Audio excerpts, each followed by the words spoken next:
Hi, good afternoon, everybody. Thank you very much for joining us today on the Revamp Your Reporting Skills using XRL.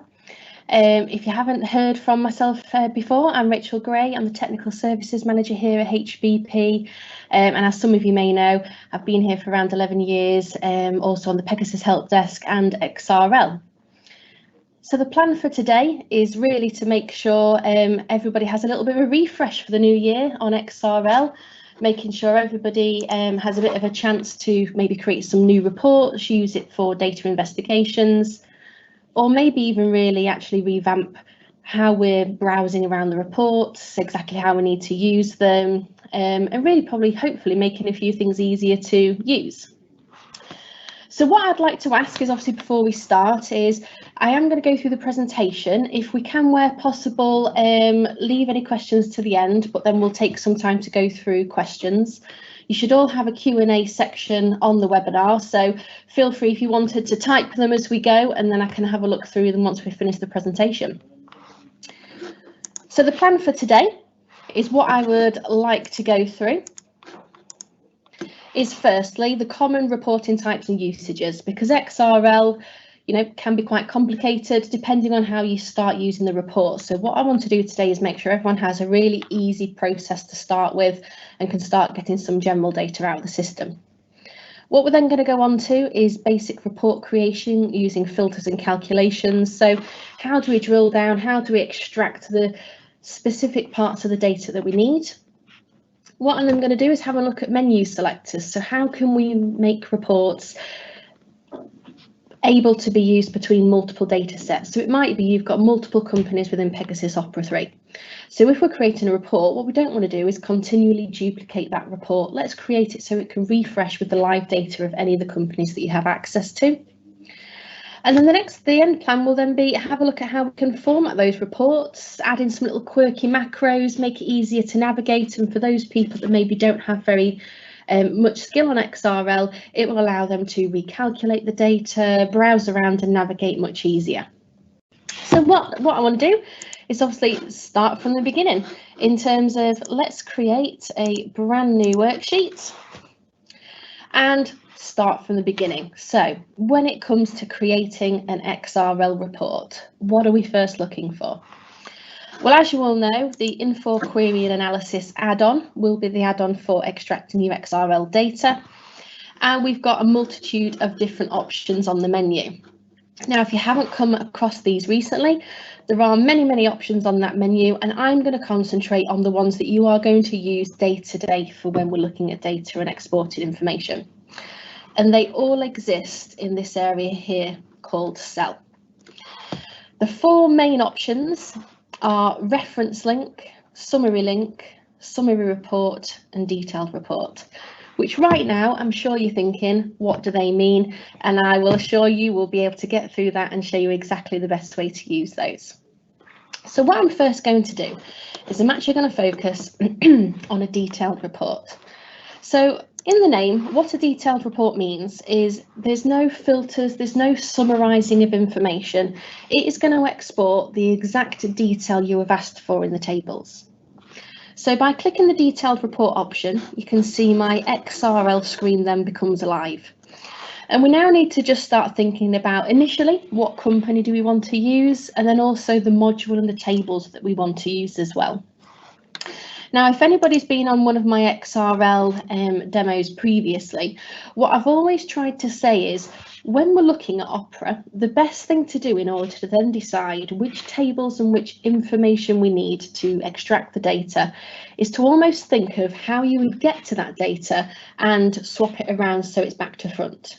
So for example, and I'm actually going to briefly open Opera for everybody just to show a bit of a theory on this before we continue as well.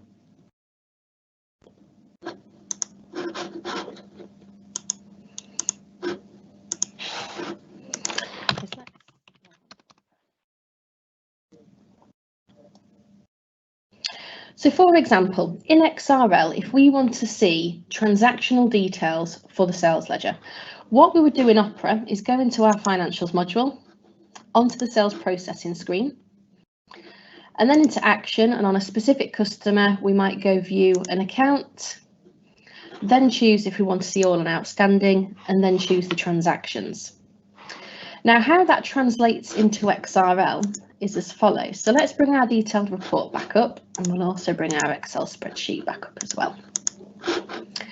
So if I choose my table, and in the sales ledger, I have multiple different areas. So where I said previously we went into sales, we went into processing. So that's your account header. That's the initial information you're going to see when you launch that screen and launch that account. You then have the transactions table. So that's obviously the second option we went into in Opera 3. So if I want to see transactional details, what I wouldn't do is go into account, because if we launch that table now, you'll see the only information I have access to is accounts information. There are no transactional details, no values for transactions or transaction references. If I change my table by double clicking on my table area again, and instead choose transactions and OK, my view changes. So now I can see my transactional information. I've got date, reference, customer reference, but I can also drill backwards into accounts. So it's just a little bit of a handy tip, is start from where you would end up in Opera, and you will have access to everything at the higher level as well. So let's actually have an example of a detailed report using transaction data. So I would like to have the account code in a report. So what we're going to do is we're going to either double click or drag it across to the output section. And the output section is what I'm going to see on my report. So we can then double click or drag the date of the transaction, my reference for my transaction and customer reference. I may want to see the type of transaction, the value, and the VAT value. Now, at the moment, I'm going to ask for everything. I've got no filters, I've got no date ranges on that. If I purely select OK to that report, you'll see it take a moment and it will calculate and give me all of those details. Scrolling down to the bottom, as you can see, I've got many years worth of data in here, so obviously not ideal if we're wanting to minimise the amount of data we've got. And we'll come on to actually making sure that data is more specific for my requirements. But what I'm now going to do is, having created a detailed report, so exported everything regardless of what information's in there, what I'd like to now show you is the difference between a detailed report and a summary report. So I'm going to choose a different cell where I would like my report to start and select summary report. Now I will again get the exact same screen in terms of choosing my criteria and output. So I'm going to mimic what I had, double click on table to choose my module, expand the module I would like, and you will see a key difference here in that I can only access tables that have some kind of value. And the reason being is because a detailed report will allow you again to export everything, but that's regardless of the kind of data it's held. So it's not purely looking for calculator fields or values. It's looking for date fields, text fields, any field that's available in Opera. What a summary report does is purely looks for value and calculation fields, because ideally what the report is going to try and do is, rather than outputting every single line, it's going to try and summarise each line dependent on the information I've put out. So I'll give you an example here. Let's go for sales transactions again. So I am still going to get the same information I had, but you'll see any fields that the system will summarise on are highlighted in red. They're my value and calculation fields. But let's actually pull out absolutely everything of what we created in the detailed report. So I'm happy with my output and select OK. Now what you will see is the information we get back is identical, and that's because I've chosen multiple different options that are really unique. And so we're looking for unique identifiers and how we can summarise. So if we go back into our account, and that's highlighting the very first cell my report was created on, and you'll see has this equation, is the indicator of where my XRL report is available again. Double clicking that field will relaunch my XRL report and allow me to edit everything that I've entered into that system. So what I'm actually going to do is remove the date, remove the reference, and remove the customer reference. select OK to my report again. And this time it's summarised. So we can see for our ADA 0001 account, I've got a balance forward transaction. On my ALI 0005, I have adjustments and a total, invoices and a total, and receipts and a total. So it's actually broken down and summarised the report based on that criteria. If I go back to my detailed report, so again, the first cell of my report is where I have access to the XRL data. Double click on that cell, and I'm back into my report. And I'm again going to remove from this one the date, the reference and the customer reference, and select OK. And what we will see from here is it won't make any difference or change to the amount of rows and details that are exported. It is still going to give me line by line every transaction that meets my criteria. So there really we have quite a contrast in the two types of reports those are showing. The detailed report, absolutely everything. A summary report will try and summarise on the information you've selected to give more meaningful and totaled results. Now, depending on what sort of report you may want, obviously it will all depend on what sort of report is actually best for yourself.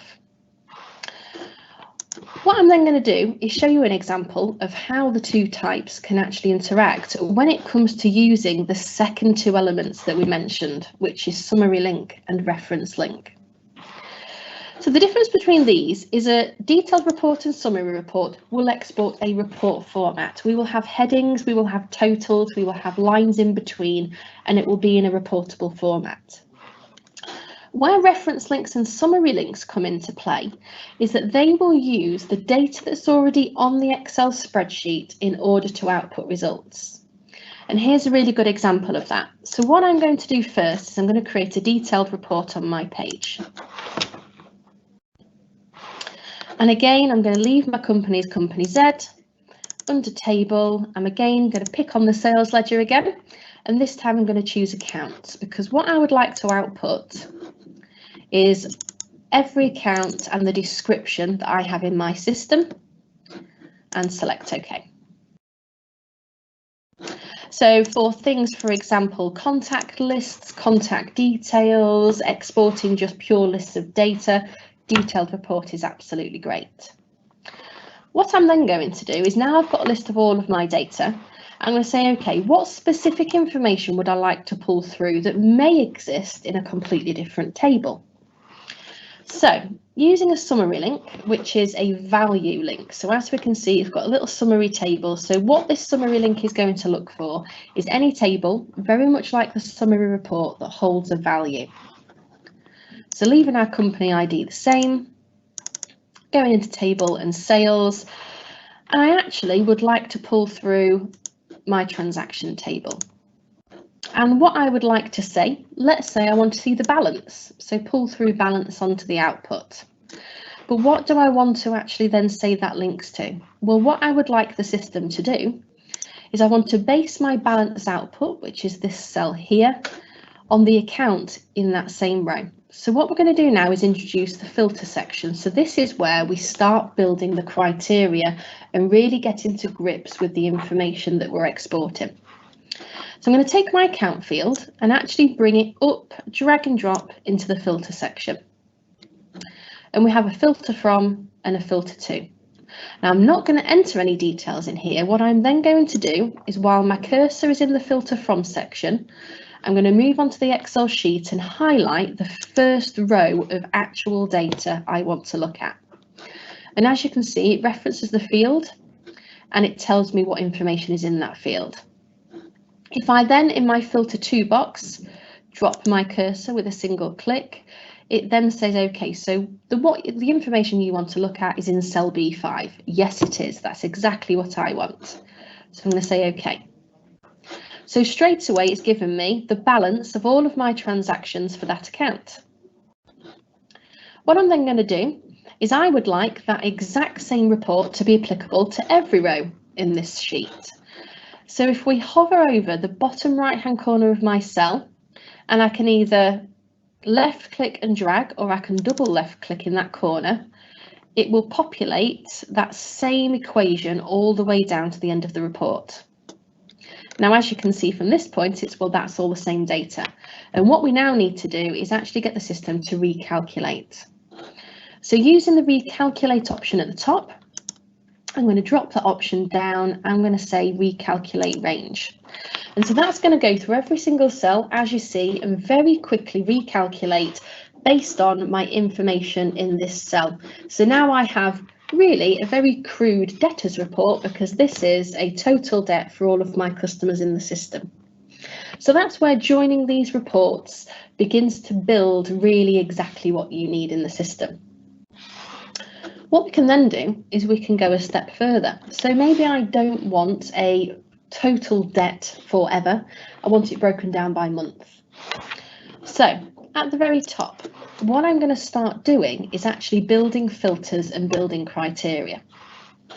So let's go back to firstly our original 2 reports. So if I wanted to build further filters and further information on the details, how would I go about doing that? Well, firstly, let's go into our detailed report, our line by line report, so we can really see what effect this has. So originally in the detail, I have my output, I have absolutely nothing in the filter column. So this is where we then start to think about, well, how do I want to restrict and limit the data that's available to me so I can really see exactly what information I need? Well, that's where we start to pull through the information. So in my report here, as you can see, I've got a type column, and the type dictates the type of transaction we're looking at. So it might well be that all I want to see are my invoices and credit notes for this report. So let's take the type, single click, drag and release up to the filter section, and it will say, great, what would you like to filter on? And this time I'm going to choose filter from, my little ellipse button, and it will give me all of the options in the system. And then I'm going to choose invoice and say OK. So straight away we should see the results recalculated immediately, and the only detail that that's pulling through are all of my invoice transactions. If we do the same on the summary report and bring our type across, up at the top, choose invoice and say OK. Again, exact same results, but now we have a invoice total for every customer rather than a line for every customer and the invoice total for each line. So again, a good variation between detailed and summary report, but it's how we can then start building and really creating the information.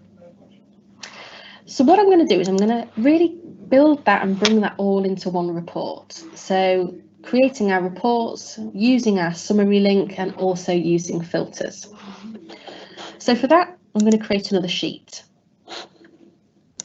And firstly, what I'd like to do is create a debtors report, but by month of due date.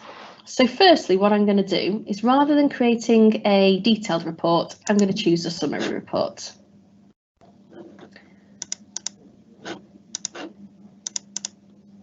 And again, the sales ledger and transactions.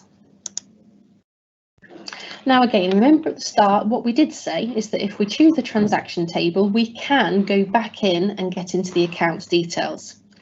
Now for this report, the reason why I've chosen the transaction table is, rather than having a report of every single account, because we know there are thousands of accounts potentially and not all of them with a balance. So what I'm going to do in this report is say, well, actually only give me customers where there is a balance greater than 0. So I'm going to choose my account as my output. And if we go into the transaction table and then into accounts, we can then choose the account name.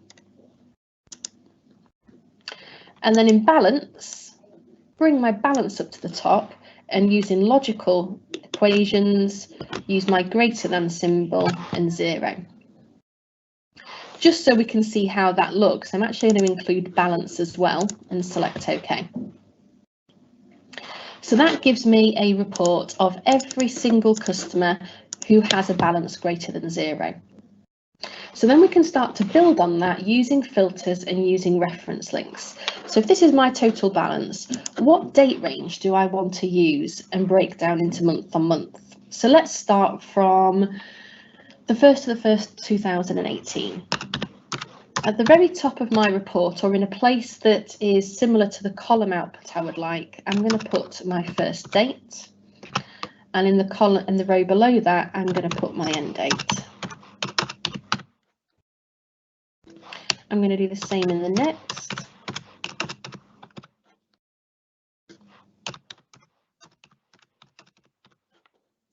And then using just Excel functionality, I can highlight and drag those across to populate the rest of the dates that I wish to see. And we'll just do a resize so we can see that information. Okay, so I now have an idea, column by column, the dates I would like to use to filter my balance. So I'm now going to select the first row and the first column I would like some data to be outputted. So I'm going to go now up to the top again and use my summary link. And again, choose my table. I'm going to head for sales transactions again. This time, very much like the second report created, we're going to filter by account and choose the field we wish to view. I'm going to pull through the balance value as my output, but I'm also going to find my due date. Again, pull this to the top of my filter report, and this time we're going to choose our first date for our column. So E1, select filter 2, choose a second row to select, and say OK. So currently it's telling me, as at January 2018, there were no transactions where the due date was between these dates. So to populate the information, we don't need to create this multiple times. I'm first, with my little cross symbol, going to drag this across the dates I would like to view. I'm going to use the cross symbol again and double click to populate it down to the bottom. Now at this moment in time, we can click on any one of these fields, and as you can see, the XRL report is available, and even highlighting double checks the row that it's looking at. We can at any one of these double click into an individual field now, and as you can see, it has fully populated that information with the XRL report. And what I'm now going to do is again using the recalculate, so that's refreshing the data and refreshing all of the reports on this worksheet. I'm going to choose recalculate worksheet. Now with the number of cells on here, as you can imagine, it just takes a few minutes, but down at the bottom left-hand corner of your screen, you do see a progress of how quickly that is refreshing. And straight away now, I have a very simple report that gives me my total balance for all of my customers, but then broken down by each month due date on when those were due to be paid. It's a really simple use of those functionalities with regards to the reporting and the filters that are available. So hopefully you can see by applying that same rule and same methodology to the different modules within the system, the same sort of reports can be created very easily. Now, the next item on the agenda is that this is a fantastic report, but what if we want it to be able to convert to multiple different companies or multiple different options across my entire business in Opera? So this is where we start to create individual menu structures. And really what I mean is that rather than having to go into every single one of these reports and change the company I wish it to point to, it might be the date I'm looking for, it might be the due date, I want to be able to change it on my Excel spreadsheet and have the system recalculate. And that's exactly what we're going to show next. So again, we'll create another report. Start from fresh, and this time it might be I want to see sales order lines, for example, by an account. Firstly, before I create the report, this is where we need to have a think about is what sort of information do I want to filter on, and what sort of information will I find easy if I have the ability to change it on my sheet. Well, the first one is company. It might be I have multiple companies in my Opera system, so therefore I want the option to decide which company I'm running this report on. If we're looking at orders or due orders by account, I'll want to filter by account. account field in there. Again, this is me just manually typing the information. And to begin with, and this is a key point when we are creating filters, is typing all with the greater than, less than fields will ensure all options to begin with are encompassed when we use this as a filter. It might also be I want the date from the date too.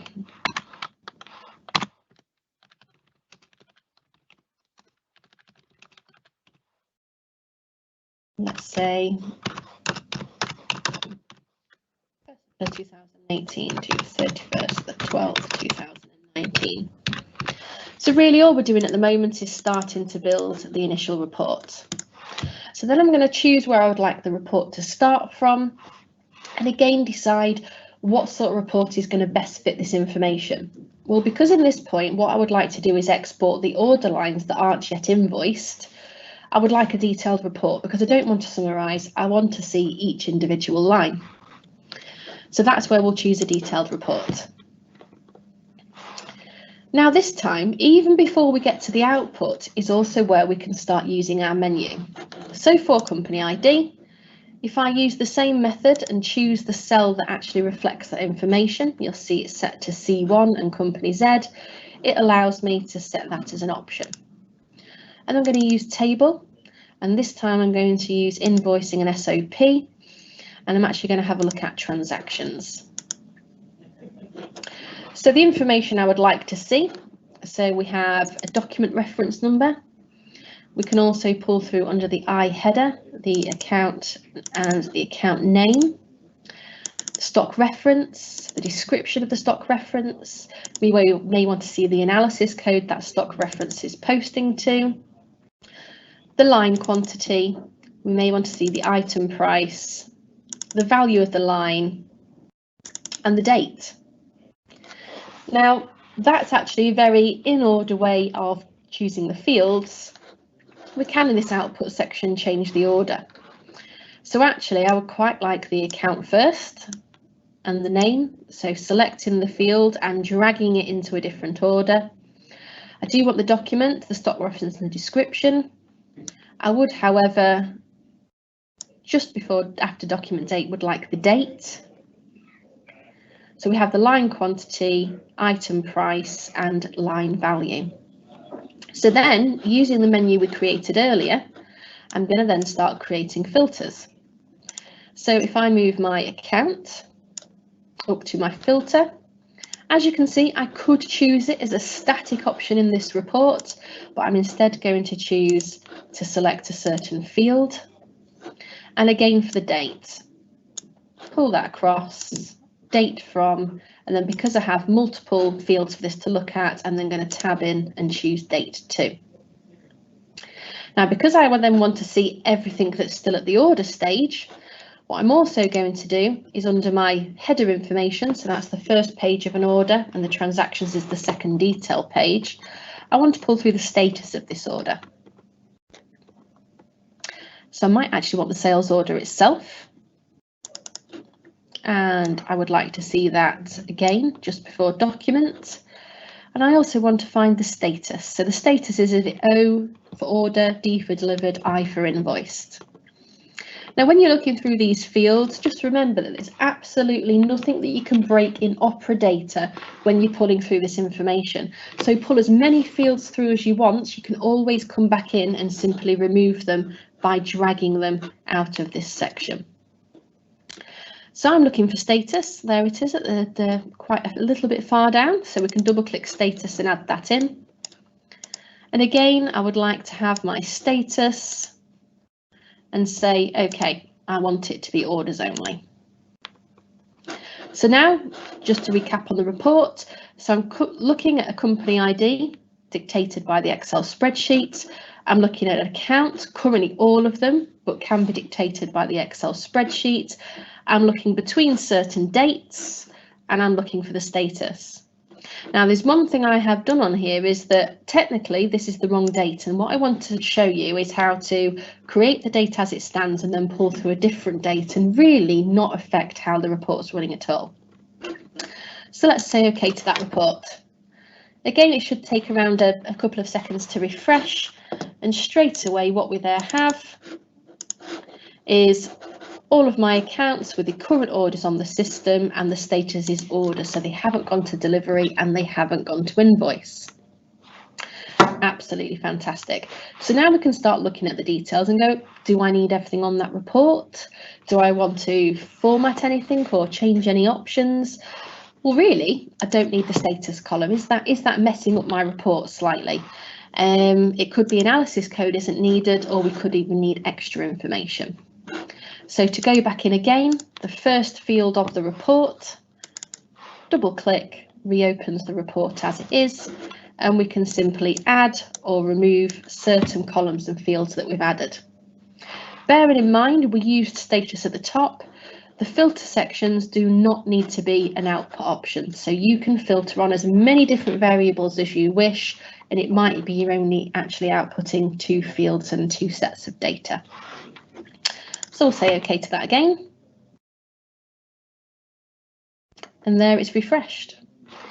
Now what that is really handy for is by using these fields to create my